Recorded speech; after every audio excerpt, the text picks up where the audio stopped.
Good afternoon. We will begin today's assembly with an opening prayer from Sacristan Eli Taylor.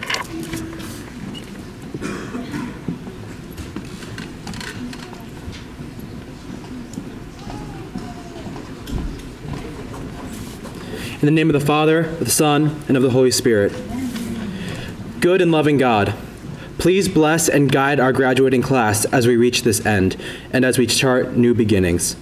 May what we have learned by being here allow us to truly be women and men of others.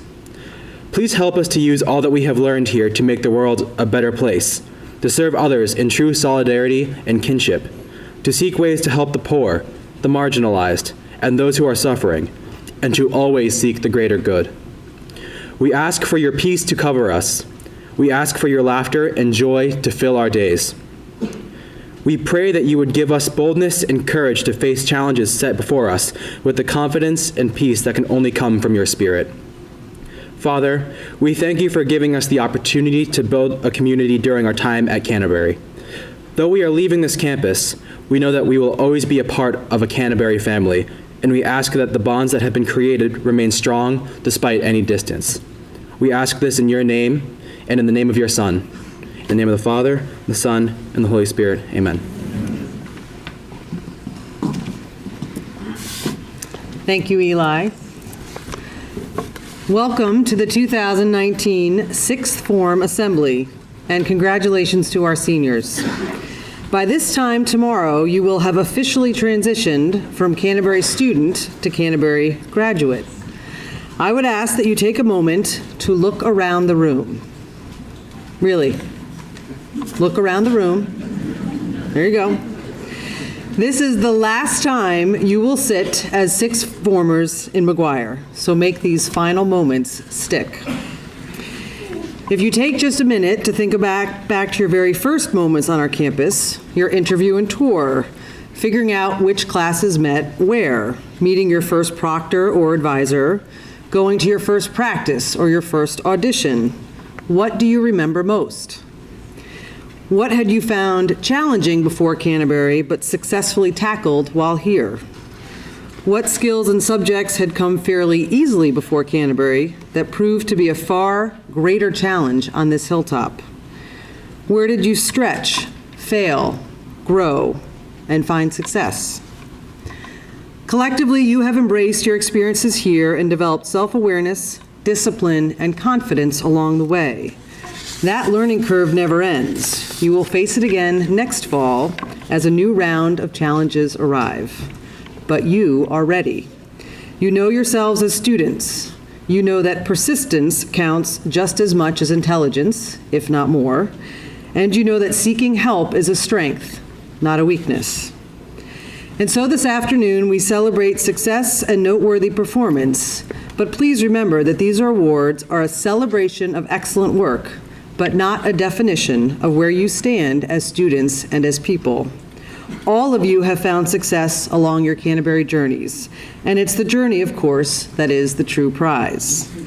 The faculty and I thank and congratulate you for your good work and the impact you have made and will leave on our community.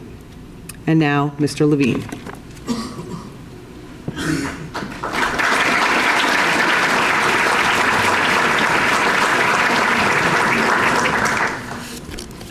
As I look out there, I see a handful of students who passed through my classroom. And when I think of that, you all know that one of those themes, major themes in Romantic poetry and Shakespearean sonnets, is time, specifically the passing of time.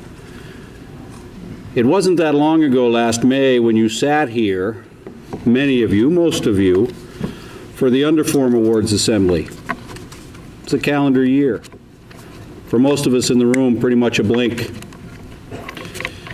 Turn on your computer-like brains and try to recall that that day we handed out some book awards. We handed out a few other prizes. But for a lot of you, I also took that day to introduce you as the rising leaders for this year.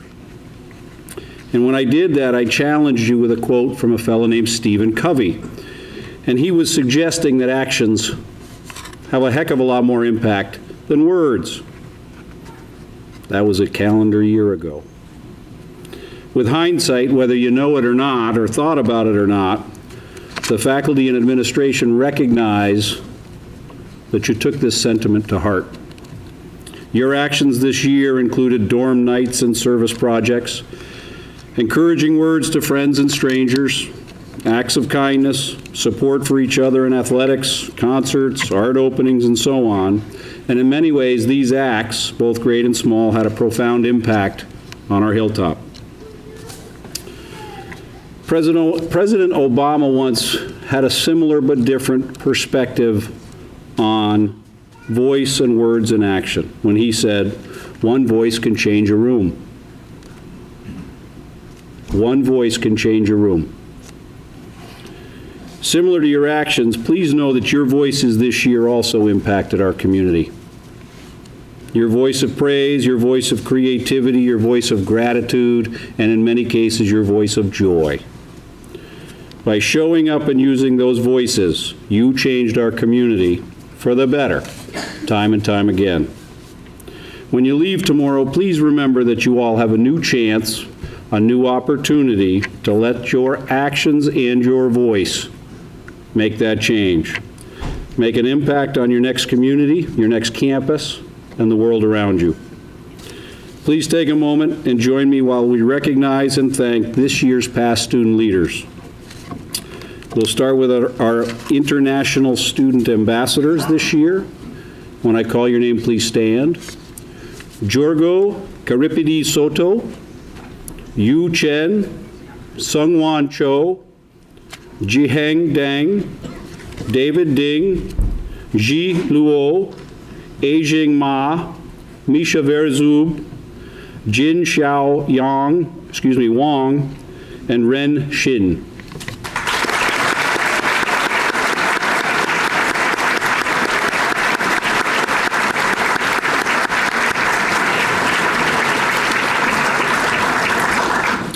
Our day proctors this year: Nova Chen, Coco Booth, Mimi DeTillo, Adrian DeCola, Jess Garcia, Matthew Jones, Spencer McLean, Will Andre, Jacqueline Pugliese, Will Steiner, Sarah Stone, Michaela Stoll, and Gianna Terracino.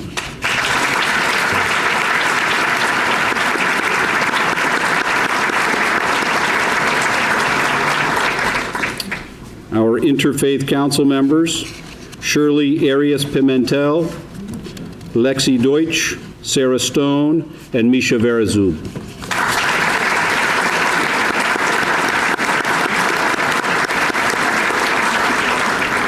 Our boarding proctors: Gordon Bradshaw, Nick Bonaiuto, Jorgo Karipidi Soto, Connor Cherry, David Ding, Kieran Fee, Shane Haggerty, Matt Iasenza, Alex Luo, Matt Martin, Martin McDonald, Jose Mencia, Jen Xiao Wang, Shirley Arias Pimentel, Casey Selniker, Yu Chen, Nikki DeCola, Rachel DeLong, Lexi Deutsch, Maddie Hackett, Catherine Hesslink, Ajing Ma, Margaret Melick, Maddie Malazzo, Jamie Prokanik, and Ren Shin.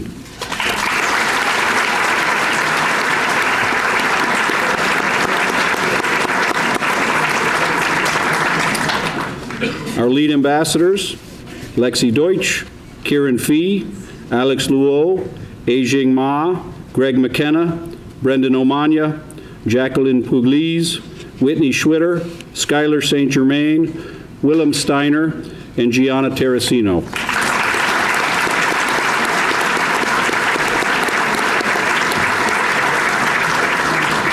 This year's Sixth Form Council: Shirley Arias Pimentel, Nikki DeCola, Jack Griebel, Greg McKenna, Maddie Malazzo, and Brendan Omanya.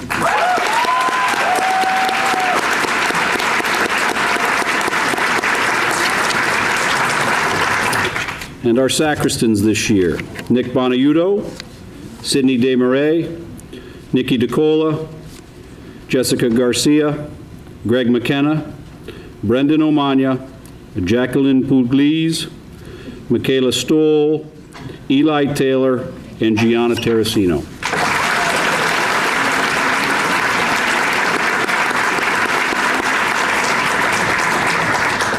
I now invite Major Nancy Bates to present the West Point appointments.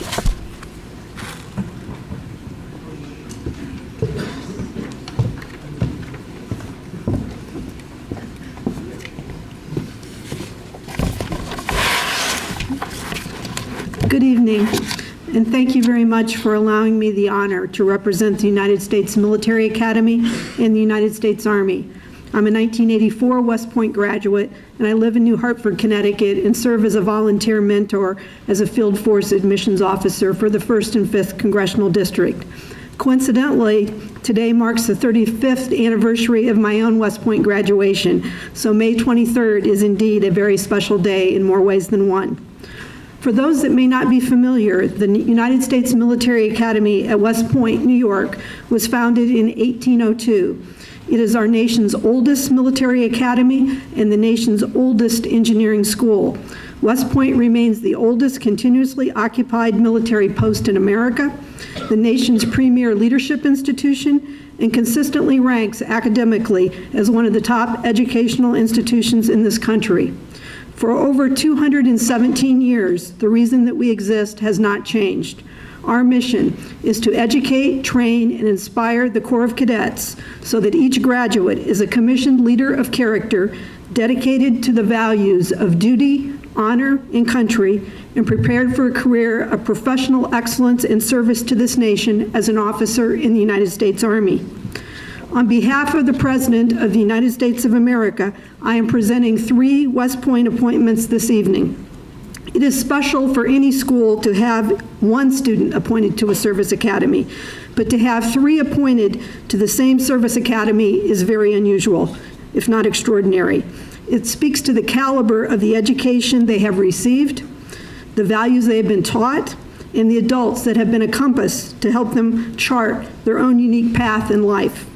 Their parents, extended family members, the faculty here at Canterbury, and other adult mentors. As one of my hobbies, I officiate boys and girls basketball games, and I can speak personally as what I have witnessed here at Canterbury, your 5 values: honesty, respect, compassion, spirituality, and self-reliance. The values these students embody at Canterbury School resonate with the 7 Army values, which are very similar: loyalty, duty, respect, selfless service, honor, integrity, and personal courage. In comparing and contrasting what these students have experienced in the past 4 years and what they're about to experience in the next 4 years, you will find many similarities. Small classes, every cadet participating in either an intramural, club, or varsity level sport, a core academic program that requires classes in both the physical sciences and social sciences, emphasizing critical path thinking and complex problem solving, cultural enrichment, experiences in both the art and music, a team environment where every cadet lives the honor code of not lying, cheating, stealing, or tolerating those who do, and the opportunity to mature in their spirituality, leadership, and character. You provided the solid foundation upon which we will help them build and develop their own unique leadership DNA. This appointment was earned by these special students, but the adults in this room made this day possible. So I thank you.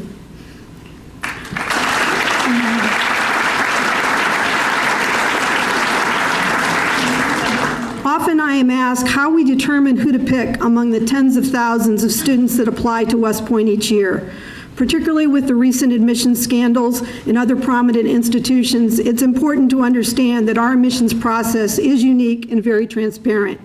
The United States Military Academy is viewed by many as an elite institution, but admission is not based on pedigree, social economic status, or legacy of a family member.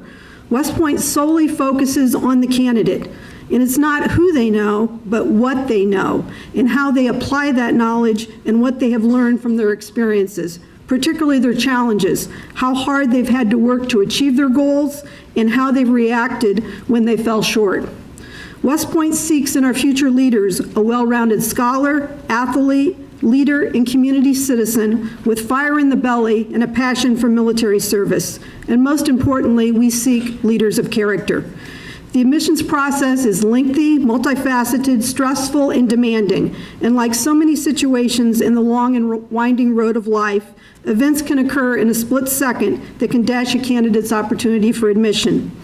The process takes well over a year to complete with multiple requirements: rigorous academic, physical fitness, medical, mental health, leadership, and ethical standards.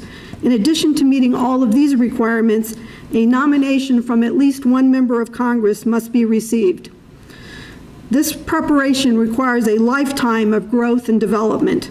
West Point requires the candidate to show a standard of excellence in all areas of evaluation and to meet this standard consistently over a significant period of time. Each appointment is conditional, which means we expect the candidate to maintain these high ethical standards and medical qualifications up through reception day at the Academy.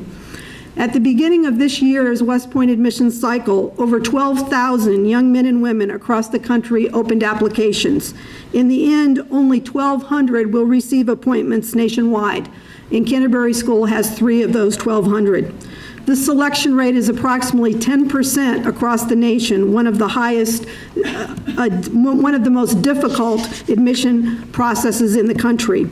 The West Point appointments being extended this evening are fully funded 4-year scholarships, which include tuition, room, board, military uniform, computer and tablet, full medical and dental coverage, life insurance, a monthly salary, and generous military and academic individual advancement opportunities that will send them across the country and throughout the world. It is impossible to place a definitive monetary amount to these appointments, but each individual appointment easily exceeds several $100,000. In closing, it is important to remind everyone of the path forward for these 2 young women and 1 young man, and why this appointment is so unique in its presentation. From the onset, these students understood that West Point is only a means to an end, and that end is a legal oath to serve, protect, and defend the Constitution of the United States of America.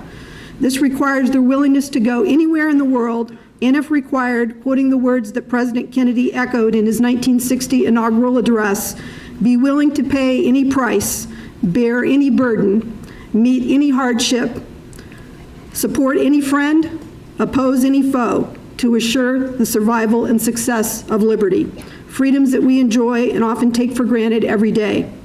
West Point graduates are not commissioned to sit in an air-conditioned office far away from the battlefield. If our country remains at war, or if we are engaged in another conflict, there is almost a certainty that these 3 young people that we honor today will be called upon to lead their soldiers into battle, to serve as that tip of the spear. This weekend for many is the unofficial start of summer, a 3-day holiday weekend and a time for many to gather for family picnics, head to the beach, or enjoy a mini vacation. Our iPhones, email, TV, newspaper, and radios remind us of the many Memorial Day weekend sales. But hopefully at some moment during this long weekend, let us remember the reason for this holiday, the solemn reminder of Memorial Day, to honor those that answered the call to duty and took their last breath, making that ultimate sacrifice, many of whom were only a few months or a few years older than the young people we honor today. There have been 645,000 men and women that have died in service to our country since World War II. For many of us that knew these brave soldiers, we can feel their daily presence and spirit, but there will always be an empty chair at the table. Accepting this appointment is committing to share the common bond of every young person that chooses to wear the military uniform of this great nation, and that is the obligation to serve, to put others before themselves, to be part of something larger than themselves, and if necessary, to be willing to give their life to preserve what our founding fathers described in our Declaration of Independence as life, liberty, and the pursuit of happiness. This type of commitment is unique and requires an unyielding determination and a humility that transcends individual accomplishment and status. Less than 1% of the U.S. population living today is serving their country in uniform. This less 1% serves, protects, and defends the other 99%. These 3 young people have volunteered the next 12 years of their life to freely give of themselves to this nation, initially as a cadet and ultimately as a commissioned officer in the United States Army. For these appointees, your journey will not be an easy one. Having the honor to wear the uniform to serve, protect, and defend this nation brings emotions that I can't place into words, but it's not an easy life. West Point was going to test you early, and they will test you often. At times you will be physically and emotionally spent, and there will even be times that you likely question whether you made the right decision. When those feelings creep into your psyche, dig deep and reflect upon why you made this choice, and remember who you are at your core, where you came from, and what enabled you to win this hard-fought appointment. Think of the 90% of the other candidates in the nation that would do anything to be in your shoes, but didn't earn that appointment, and reflect upon an excerpt of the words that General MacArthur spoke to the Corps of Cadets on May 12, 1962. Duty, honor, country. Those 3 hallowed words reverently dictate what you ought to be, what you can be, what you will be. They are your rallying points to build courage when courage seems to fail, to regain faith when there seems to be little cause for faith, and to create hope when hope becomes forlorn.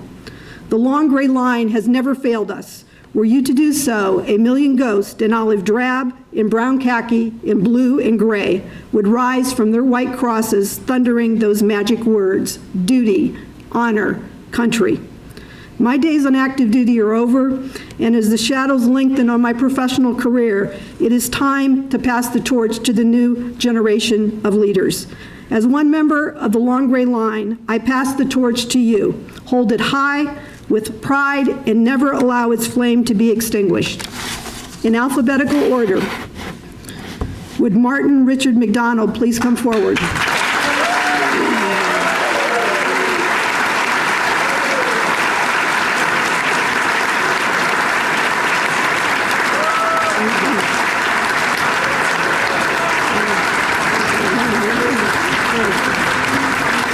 Martin Richard McDonald, on behalf of the President of the United States of America, the United States Military Admissions Academy Committee takes great pleasure in presenting this appointment to Martin Richard McDonald to be a member of the West Point class of 2023. Signed, Darrell A. Williams, Lieutenant General, United States Army Superintendent. Congratulations, Martin.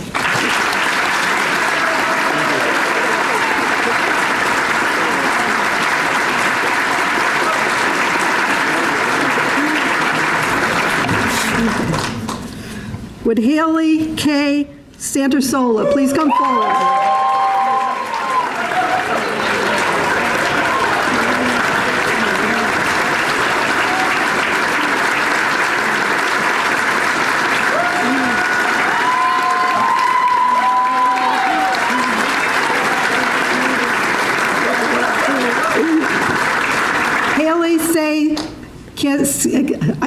Haley K. Santersola, on behalf of the President of the United States of America, the Admissions Committee of the United States Military Academy at West Point takes great pleasure in presenting the Certificate of Appointment to Haley K. Santersola to be a member of the United States Military Academy class of 2023. Signed, Darrell A. Williams, Lieutenant General, United States Army Superintendent. Congratulations, Haley.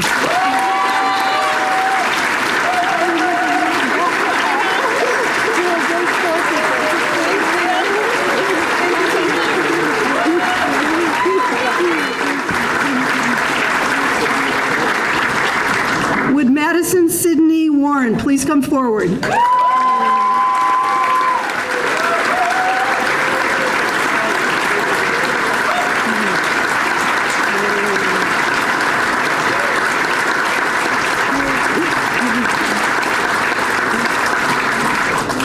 Madison Sydney Warren, on behalf of the President of the United States of America, the Admissions Committee of the United States Military Academy at West Point, takes great pride in announcing this appointment of admission to Madison Sydney Warren to be a member of the United States Military Academy class of 2023. Signed, Darrell A. Williams, Lieutenant General, United States Army Superintendent. Congratulations, Madison.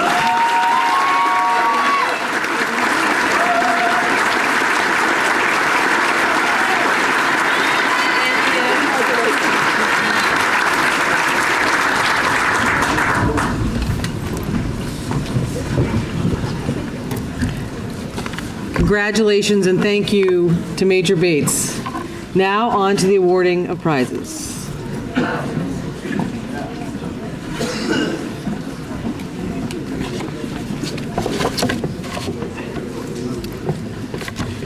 The Canterbury Most Improved Athlete Award, presented to the athlete who has made the most significant improvement during their athletic careers at Canterbury. This year's recipients are Connor Cherry and Gianna Terracino.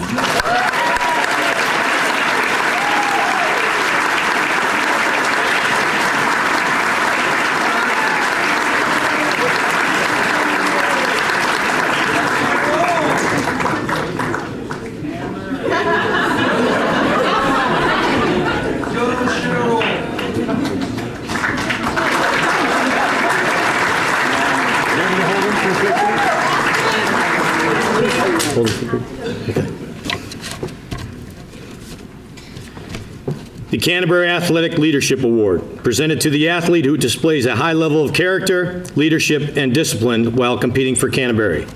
This year's recipients are Rafe Harris, Coco Booth, and Catherine Hesslink.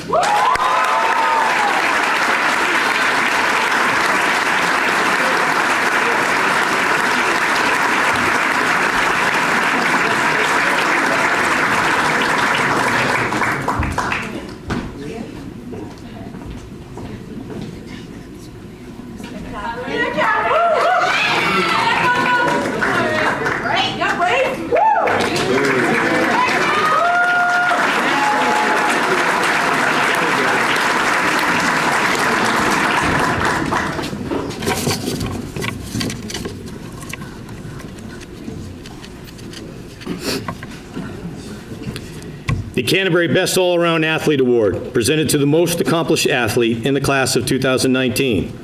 This year we have co-recipients for the boys.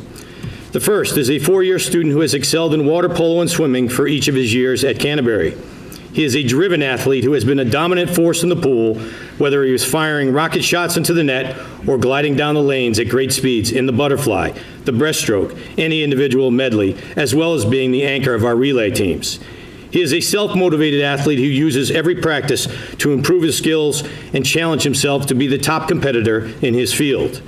His dedicated work ethic has helped him earn many accolades, including winning the MVP award in both sports 3 times each. Earned all New England honors all 4 years in swimming, and for his leadership was named captain of the water polo and swim teams his junior and senior seasons. Even more important, his excellence and drive has led the boys swimming team to 4 straight New England titles, a tremendous accomplishment. On his way to swim for Providence College, Spencer McLean.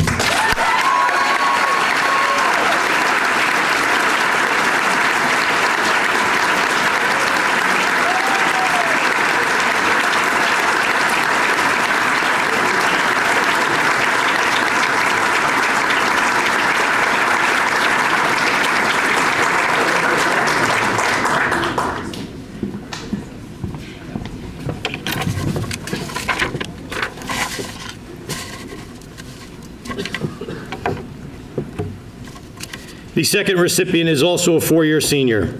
He was a speedy defender on the soccer team for 4 seasons, but his real prowess is on the baseball diamond.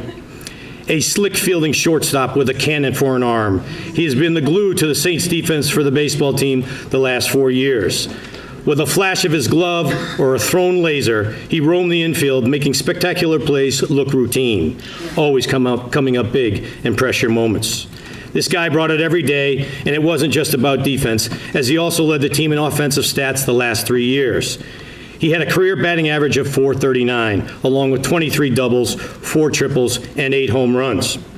He is relentless at honing his skills and often works on his own to take his game to another level. He is never satisfied and is driven to be the best he can possibly be.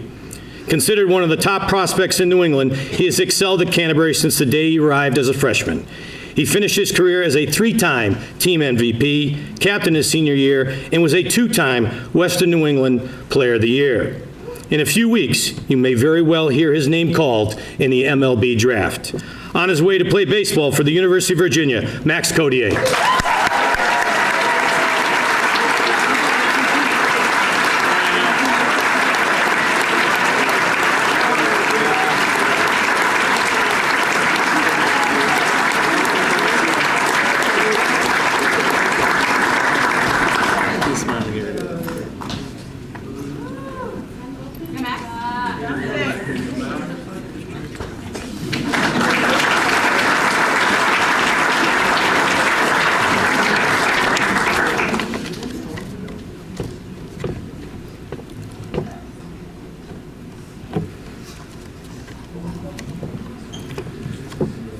Our girl recipient is a 3-year student who has earned a varsity letter in each of her 9 seasons while competing in soccer, hockey, and softball, and she dabbled a little bit in crew.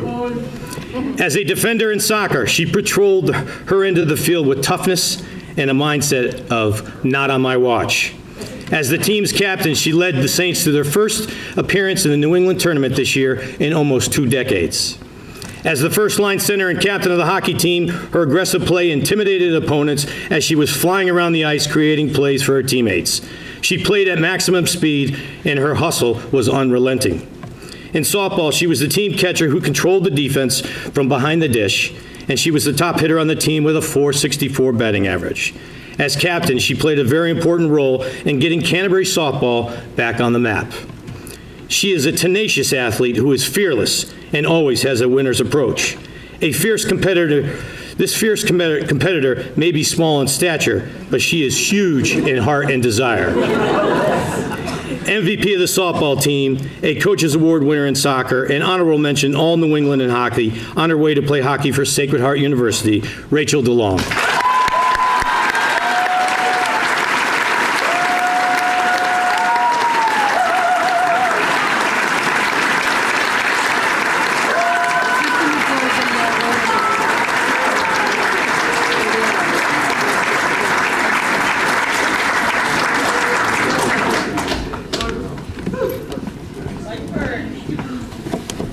Mr. Dannenberger.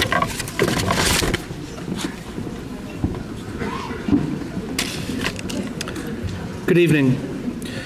The Edward F. Mack Awards, in memory of Edward F. Mack, who was a master at Canterbury from 1928 to 1957, for an outstanding contribution in a particular area of school life, presented by Mr. Levine. For outstanding contributions to the Tabard, Shirley Arias Pimentel.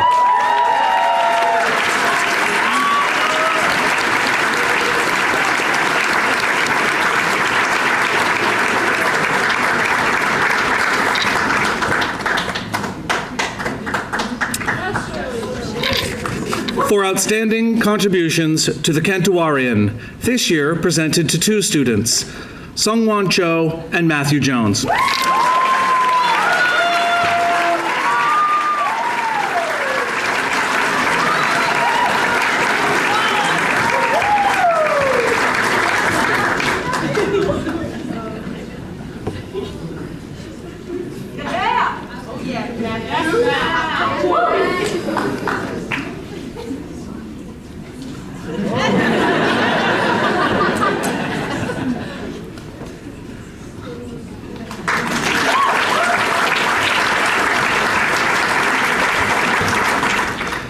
For outstanding contributions to the women of Canterbury, this year presented to 2 students, Whitney Schwitter and Ren Shin.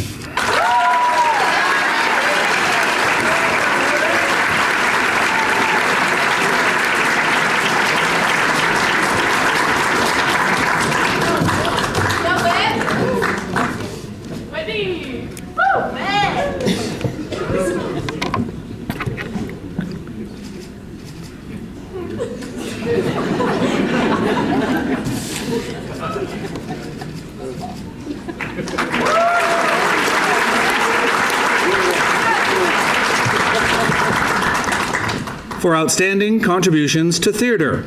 For performance, this year presented to 2 students, Jorgo Karapidis Soto and Margaret Melick.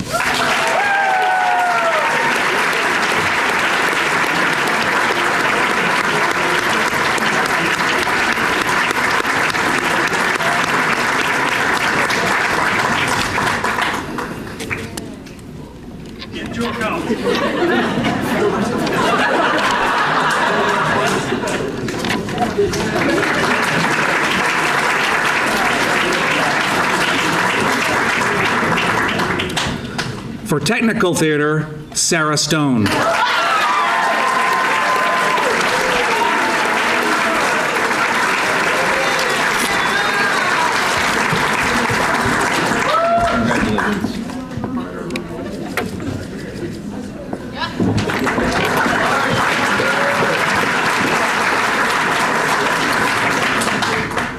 For outstanding service as a proctor, this year presented to 4 students: Shirley Arias Pimentel, Alexander Luo, Jacqueline Pugliese, and Sarah Stone.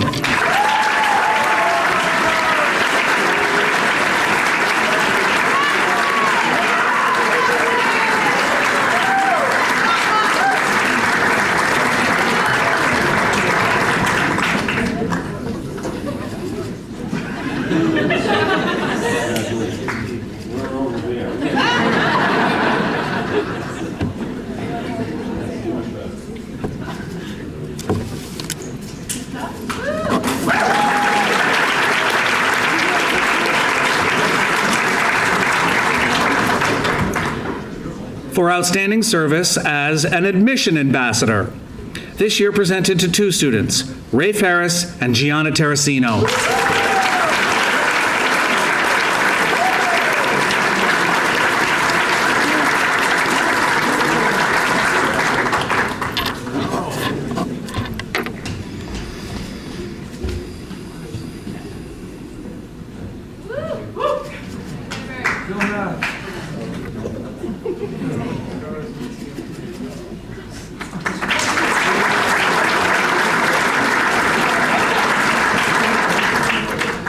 For outstanding contributions as a sacristan, to Eli Taylor.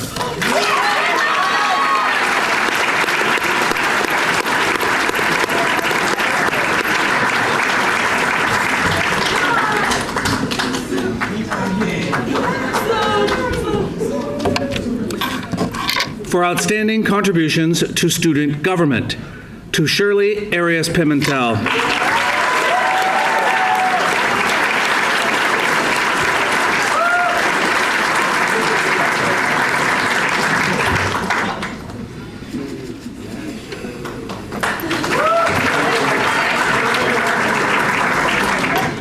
The Sixth Form Awards in Course, presented by Mrs. Stone.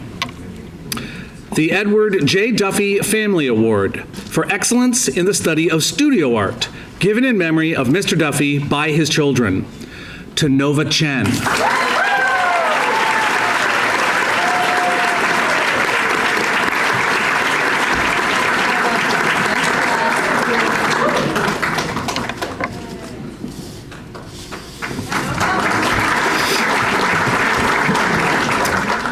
The Stephen N. 43 and Lacey Hume Award, given in memory of Trustee Emeritus Stephen N. 43 and his wife Lacey.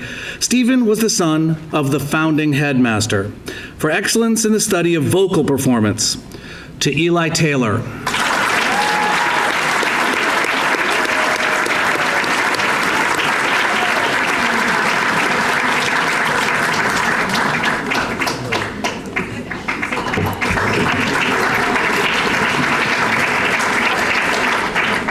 For excellence in the study of contemporary music, this year presented to 2 students, Diego Ante and Olivia McCormick.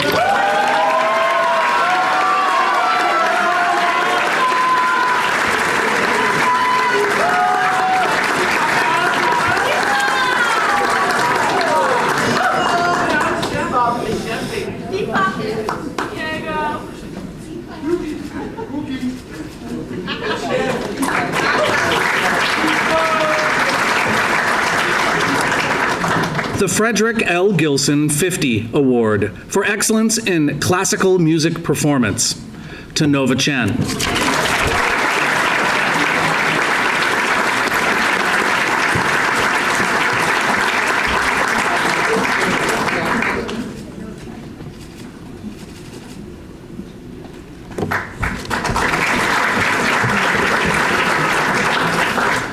The Gerald A. and Therese J. Vanasse Choral Music Award, given by the family and friends of Mr. and Mrs. Vanasse. Mr. Vanasse served as school organist, choral club accompanist, glee club director, music director of spring musicals, and shared his love of music with Canterbury students from 1960 to 1990. The award is given to the 6th former who has demonstrated the highest level of leadership, to Jessica Garcia.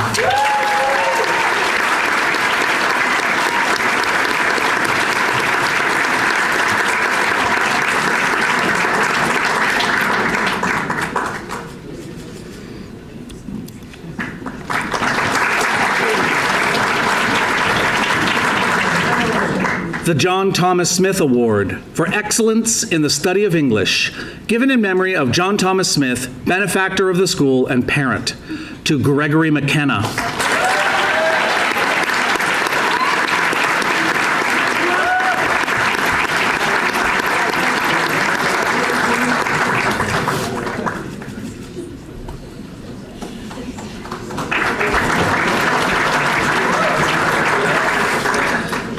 The English Essay Award, awarded to the author of the best critical essay written for the annual sixth form English essay assignment, this year presented to two students, Nova Chen and Whitney Schwitter.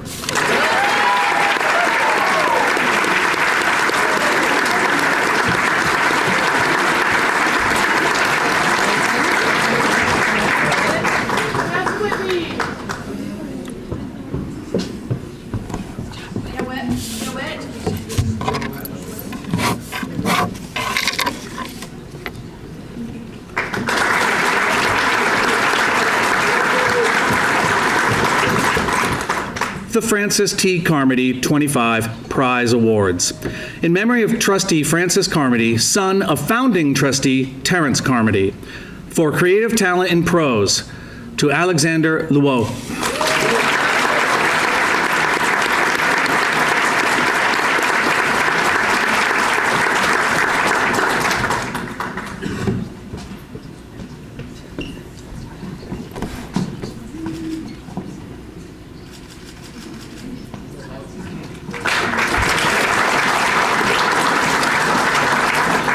For creative talent in poetry, to Shirley Arias Pimentel.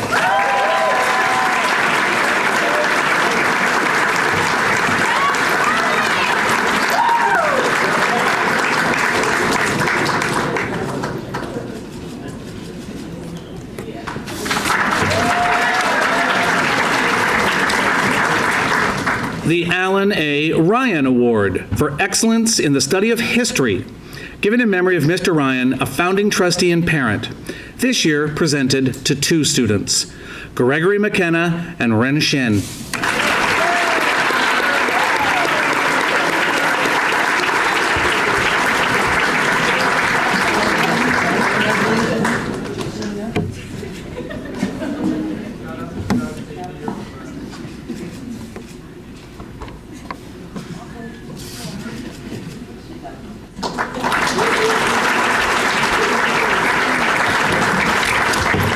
The Hubert McDonnell Award for excellence in the study of theology, given in memory of Mr. McDonnell, a trustee from 1938 to 1950 and parent, to Jessica Garcia.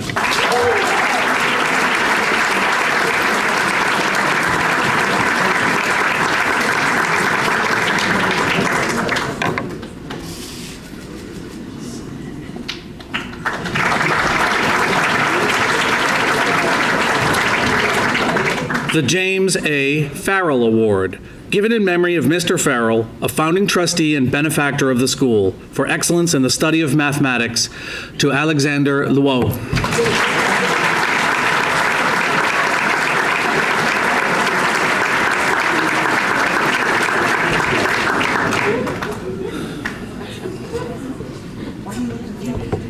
I'm so bad at that. I don't believe you. That's on the recording.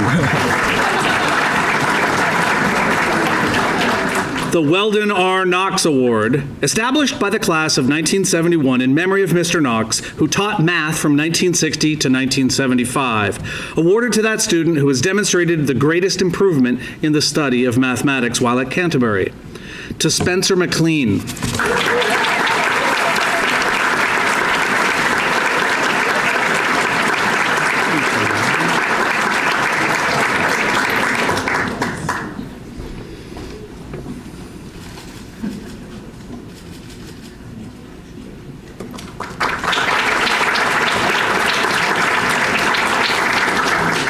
The Canterbury Art Legacy Award, to recognize the accomplishments of advanced art students by including their work into the permanent art collection at Canterbury, to Nova Chen.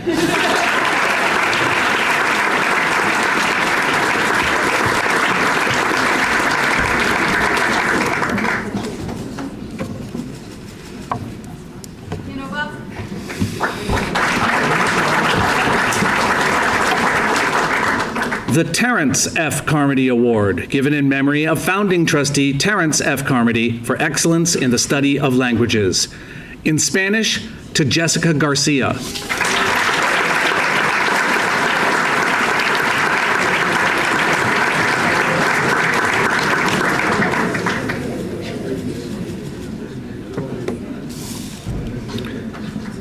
In French, to Whitney Schwitter.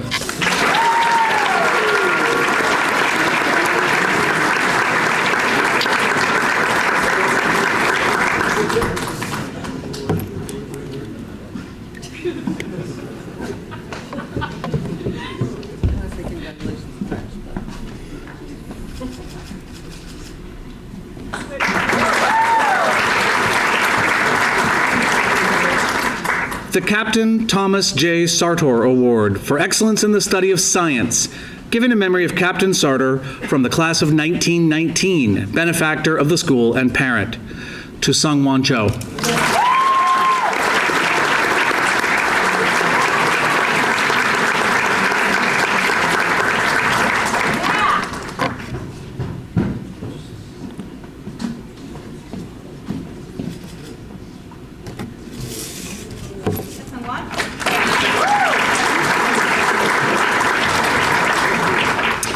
The Canterbury Honor Society was established in 1989 to recognize and celebrate academic excellence. Members of the class of 2018 are invited to come forward. 2018 are invited to come forward. Presented by Mrs. Stone to Gordon Bradshaw, Nova Chen, Yu Chen, Sung Won Cho, Rachel DeLong, Jessica Garcia, Rafe Harris, Alexander Luo, Ejing Ma, Matthew Martin, Gregory McKenna, Brendan Omanya, Whitney Schwitter, Eli Taylor, Chen Xiao Wang, and Ren Shen.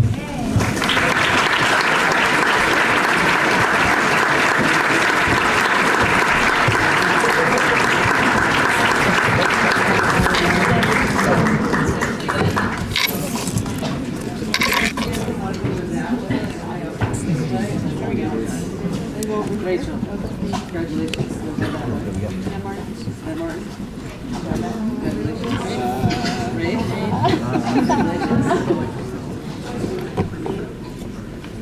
Test. Leah. Eli. Yeah.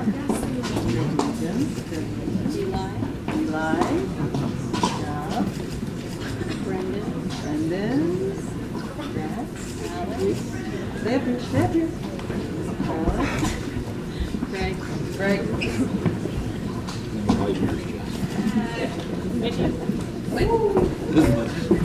No, you're out for today, so.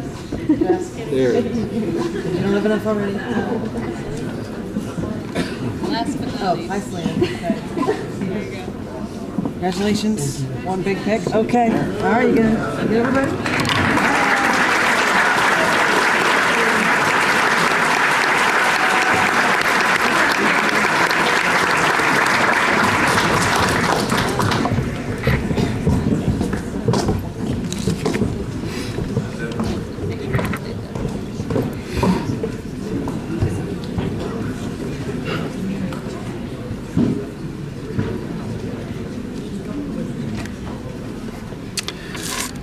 And last, the Roderick Clark 46 Distinguished Academic Achievement Award, given by the class of 1956 in memory of Mr. Clark, who served Canterbury from 1954 to 1990 as history teacher, director of studies, college counselor, and as Canterbury's headmaster for his last 12 years, awarded to the student with the highest GPA.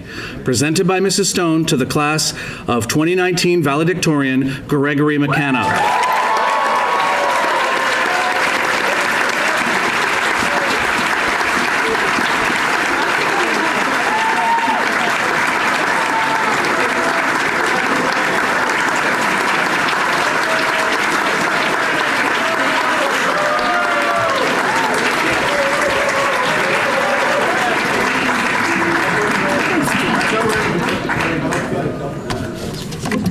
I have the pleasure of announcing or welcoming up to the stage tonight's student speaker. But before I do that, I would like to start by thanking and congratulating each member of the second ever Sixth Form Council.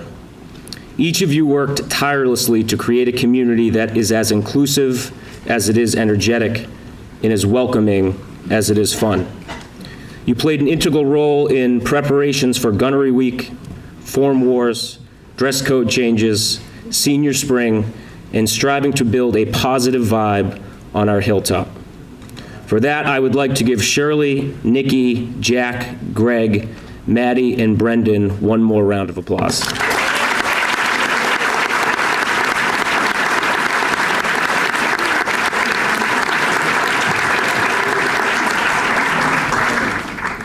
In a moment, I will ask Shirley to come to the stage to address you, the class of 2019.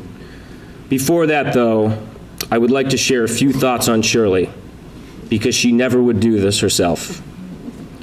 To be sure, many people in the class of 2019 have made enormous impacts at Canterbury, but most people in this room would agree that Shirley has stood out in her drive to make Canterbury a better place. Everything she has done for the past 4 years has been focused on others. She created spaces for us to share our stories, to be ourselves, to be more understanding, and to love people a little bit more. During senior exit interviews and leadership applications, we asked students to point to a peer that has inspired them with their leadership on campus. Many of you got shout-outs. Shirley got too many to count. People mentioned that she was someone who made them feel welcome, who went out of her way to make them feel at home. She was their rock, she was their defender, she was their inspiration. Until the very end, she pushed to improve this hilltop with initiatives aimed to build community. Shirley, whether you believe me or not, you deserve all the recognition you have gotten and will get. When you leave tomorrow, you will leave a hole at Canterbury that will be hard to fill. But I hope you leave knowing two things. One, Canterbury is a better place than when you got here. And two, the legacy of the things you have done will live on for years to come. I now welcome to the stage the winner of this year's Student Government Award, Shirley Arias Pimentel.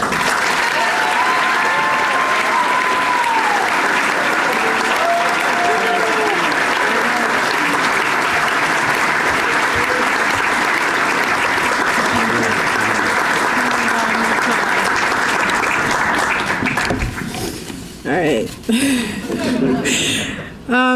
So good evening, Mrs. Stone, administrators, parents, friends, and fellow members of the class of 2019. I believe that my purpose in life is to serve. These past 4 years, I have tried my best to serve Canterbury through things I'm passionate about, because I believe that life is too short to spend on meaningless and trivial things.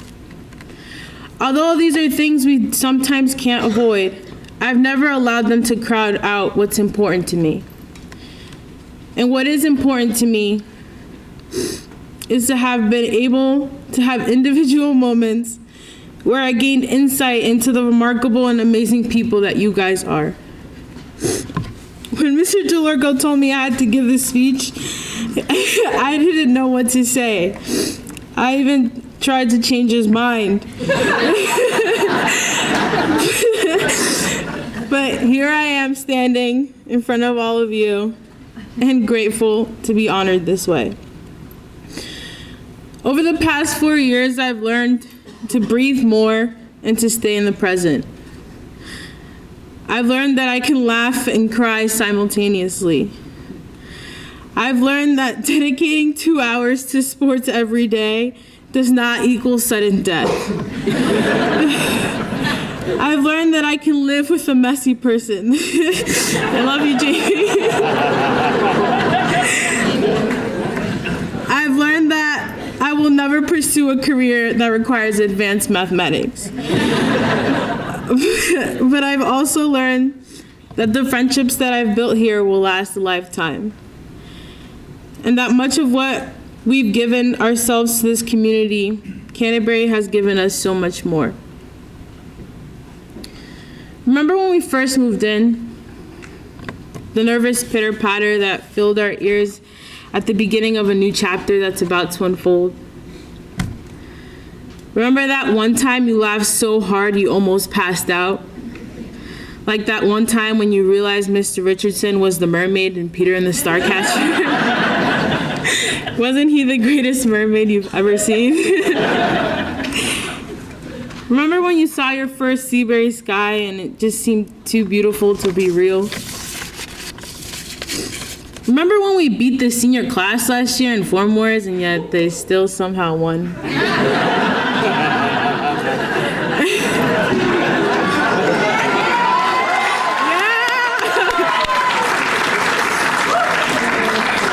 Remember when the Sixth Form Council sent out that fake Heads Holiday email? No, what up with it? Remember when your heart jumped into your throat when you were chased down by a masked faculty member wielding a chainsaw at the haunted house? Don't worry, parents, it's completely safe. Remember when Brendan was the quiet kid in class? Yeah, me neither.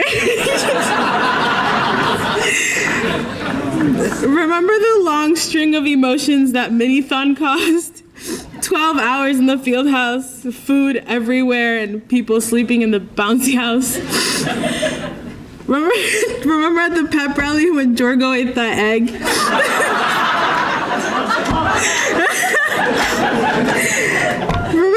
Remember trying to get the smell of gasoline off your hands after we carried those lit torches to the lit bonfire?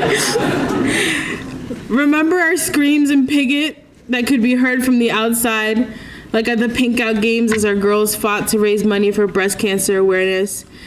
Or that one time when Eric Massing sent the kid from Avon flying straight to the floor when he blocked his shot?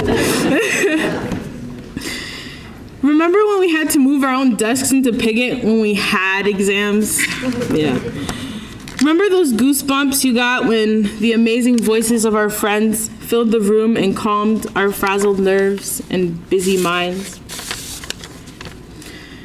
Remember that moment when you looked around and you knew you were exactly where you're supposed to be with the people you were supposed to be with? That feeling of pure joy that consumed every cell in your body, making you feel just happy. Remember moving in back in September, the anticipation of a new year, new friends, and new experiences? Yeah, well, remember that other feeling of already needing a school break after 2 weeks? I remember thinking this year was gonna go by so slowly. Well, I was dead wrong. This year flew by. And to be honest, all 4 years flew by. And I don't know if it's because I was having too much fun or because I was constantly on the move, but as I stand here today, trying to think back, I come to realize that most of my time at Canterbury has become a blur. And as much as that pains me not being able to remember specific things, one thing that I realize I have not forgotten is the way that I felt at each of these moments. The nervous frenzy of freshman year, having to make friends and getting used to being myself. The calmness and joy of sophomore year, no stress, new relationships, and many dance parties with my roommate. The mounting stress of junior year as the college monster slowly crept out of its hole. And the joy and bittersweet fear of senior year, thinking about how close at hand college was. As the wise Maya Angelou once said, people will forget what you said, people will forget what you did, but people will never forget how you made them feel. So thank you, class of 2019, for making me feel appreciated, valued, and important. You showed me how much we can accomplish when we choose to share each other's authentic experiences and listen to our diverse and increasingly prophetic voices. I will never forget the class of 2019. You showed me what it means to live in a community with compassionate, purposeful, and passionate people. I hope you've all experienced your time here the same way. So tomorrow, as you cross the stage to receive your well-earned diploma. Don't forget to pause and look across Sheehan Field and let your heart feel your time at Canterbury. Thank you.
I know we will hear more music, but that was wonderful. And Shirley, wow, thank you. Let's join in congratulating our award recipients once again.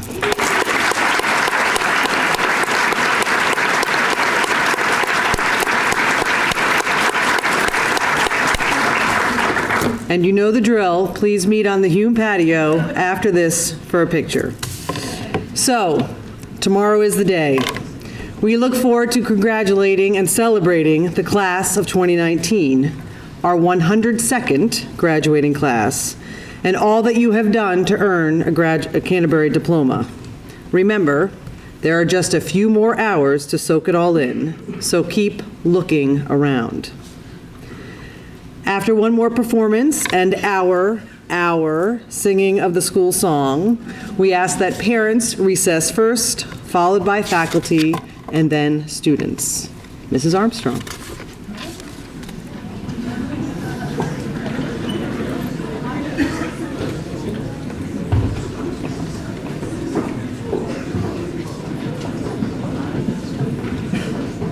Seniors, there's a part of this song that if you want to sing along with, you probably should.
Parents first.